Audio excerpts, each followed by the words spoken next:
আসসালামু আলাইকুম। পরম করুণাময় মহান আল্লাহ তাআলার নামে শুরু করছি। এখন আমরা আধুনিক জ্ঞান বিজ্ঞানের যুগে বাস করছি। চারদিকে জ্ঞান বিজ্ঞানের ছড়াছড়ি। আজকাল আমাদের লেখাপড়া শেখার অনেক সুযোগ সুবিধা আছে। জ্ঞান অর্জনের জন্য আছে নানা ধরনের স্কুল, আছে অনেক কলেজ, আছে বিশ্ববিদ্যালয়। আজকাল মক্তব মাদ্রাসারও কোনো অভাব নেই। যে কেউ ইচ্ছা থাকলে জ্ঞান অর্জন করতে পারে। আমাদের যুগে বই, খাতা, কলম কোনো কিছুরই অভাব নেই। কিন্তু আজ থেকে ১৫০০ বছর আগের দুনিয়ার অবস্থা ছিল অন্যরকম। সেই যুগ ছিল ঘোর অন্ধকারে নিমজ্জিত। তখন আরব জগতে এমন কোনো স্কুল, কলেজ বা মাদ্রাসা ছিল না। বই, খাতা, কলমের প্রচলনও তখন শুরু হয়নি।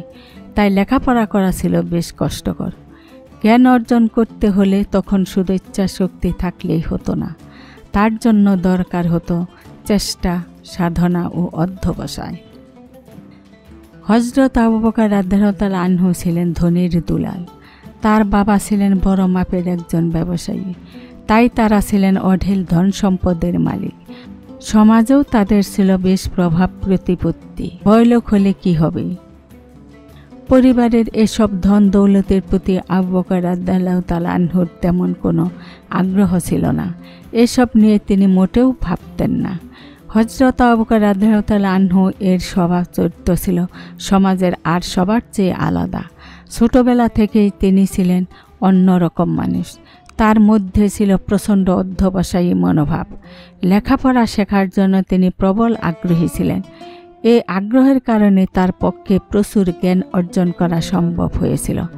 কি সাহিত্য, কি কবিতা, কোনোটাতেই তিনি পিছিয়ে ছিলেন না। আবু বকর রাদিয়াল্লাহু আনহু তখনকার দিনে একজন বড় মাপের কবি ছিলেন। একজন সুবক্তা হিসেবেও তার বেশ পরিচিত ছিল। বংশ পরিচয় জ্ঞানে তখনকার আরবে আবু বকর রাদিয়াল্লাহু আনহু এর সমকক্ষ কেউ ছিল না। পবিত্র কুরআনের জ্ঞানে আবু বকর রাদিয়াল্লাহু আনহু এর পাণ্ডিত্য ছিল অসাধারণ। কুরআনের প্রতিটি আয়াতের ব্যাখ্যা তিনি সহজে বলে দিতে পারতেন। তিনি হাদিস শাস্ত্রেও ছিলেন সমানভাবে পারদর্শী। নিজের চেষ্টা, সাধনা, অধ্যবসায় আর মহান আল্লাহ তাআলার অশেষ কৃপায় তিনি বড় জ্ঞানী হতে পেরেছিলেন। আশা করি আল্লাহর অশেষ রহমত ও মেহেরবানিতে আপনারা সকলেই ভালো আছেন, ভালো থাকেন এই কামনাই রইল।